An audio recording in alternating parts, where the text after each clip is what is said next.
দাঁড়াও দাঁড়াও, 3 সেকেন্ড ভিডিওটা দেখো বন্ধুরা, শোনো ভালো করে, তাহলে বুঝতে পারবে। স্কিপ করে গেলে কি করে বুঝবে বলো?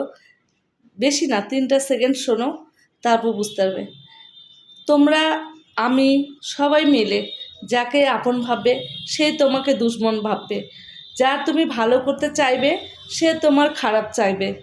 যাকে তুমি বলবে যে সোজা পথ হবে এটা, সে বুঝবে যে না, আমাকে মিথ্যা কথা বললো, আমি ব্যাকা পথে যাই, আমার ভালো হবে।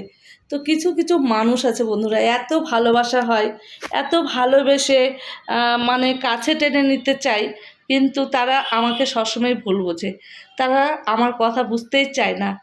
তাদেরকে আমি এত বোঝাই যে এই কাজটা করলে খারাপ হবে, এই কাজ থেকে দূরে এসো, এই কাজটা করলে ভালো হবে, এই কাজে তুমি মন দাও। তারা বুঝতে চায় না, তারা ভাবে আমি তার শত্রু, আমি তার খারাপ চাই। কেন বোঝে না মেয়েরা? মেয়েদের ঘর হলো স্বামীর ঘরেই আপন, বাবা মা আপন হয় না। বাবা মা যতদিন ছোটো থেকে মানুষ করে ততদিন মেয়েরা বাবা মার কাছে সব কিছু থাকে।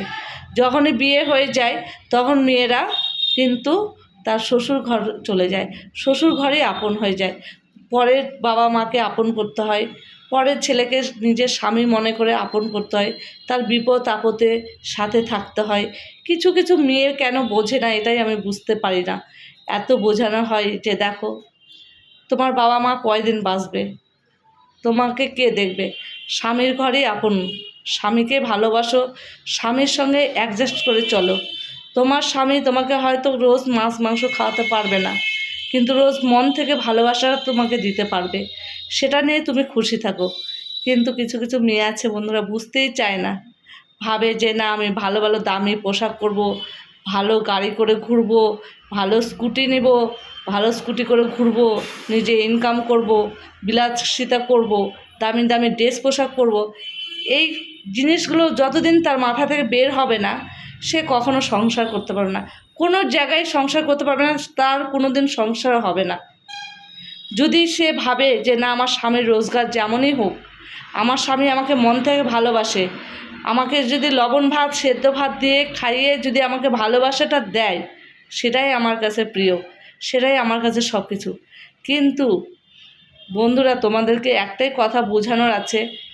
এর আগে দেখেছিলে একজনকে, সে অন্য ছেলের সঙ্গে চলে গেল, মেয়ে ছেড়ে, স্বামী ছেড়ে, যা ভাসুর মানে যা যা আছে সব কিছু ছেড়ে চলে গেল। তার পরিণাম কি হলো?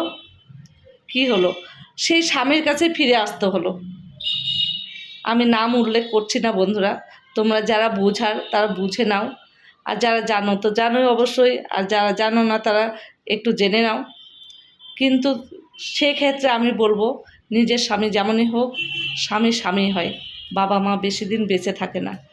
আর রঙ্গ ফুর্তি প্রেম ভালোবাসা দুদিনের, মুড়ি খাবে ঠোঙ্গা ছুঁড়ে ফেলে দেবে, ছুঁড়ে ছুঁড়ে ফেলে দেবে। সেটা কি ভালো হবে? না নিজের স্বামী সন্তান নিয়ে সুখে সংসার করাটা ভালো হবে? আমার কথাটা যদি ভালো লেগে থাকে বন্ধুরা, প্লিজ কমেন্ট করে জানাতে ভুলবে না। একটু কমেন্ট করে, লাইক করে, আর বেশি বেশি করে শেয়ার করে দাও, যাতে যেন আমার ভিডিওটা অনেকের কাছে পৌঁছায়। আমি সবসময় ভালো ভিডিও করারই চেষ্টা করি, খারাপ ভিডিও করার চেষ্টা করি না। কারণ আমার কিছুদিন ধরে শরীর ভীষণ খারাপ, তাই আমি অ্যাক্টিভ থাকতে পারছি না, টাইম টেবিল ভিডিওও ছাড়তে পারছি না। তাই তোমাদের কাছে একটাই রিকোয়েস্ট থাকবে আমার, যদি ভালো লেগে থাকে তবুও কমেন্ট করে জানাবে, যদি খারাপ লেগে থাকে তবুও কমেন্ট করে জানাবে। আমি ভুল না ঠিক এই কথাটা তোমাদের কাছে জানার জন্য আমি ভীষণ আগ্রহ থাকলাম। তোমরা অবশ্যই কমেন্ট করবে। ভালো থাকবে, সুস্থ থাকবে, সবসময় শুভকামনাই চাই। অনেক অনেক ভালোবাসা ও শুভেচ্ছা রইল। ধন্যবাদ তোমাদেরকে ভিডিওটা দেখার জন্য, পুরো ভিডিওটা দেখার জন্য অনুরোধ রইল। নমস্কার, ভালো থাকবে।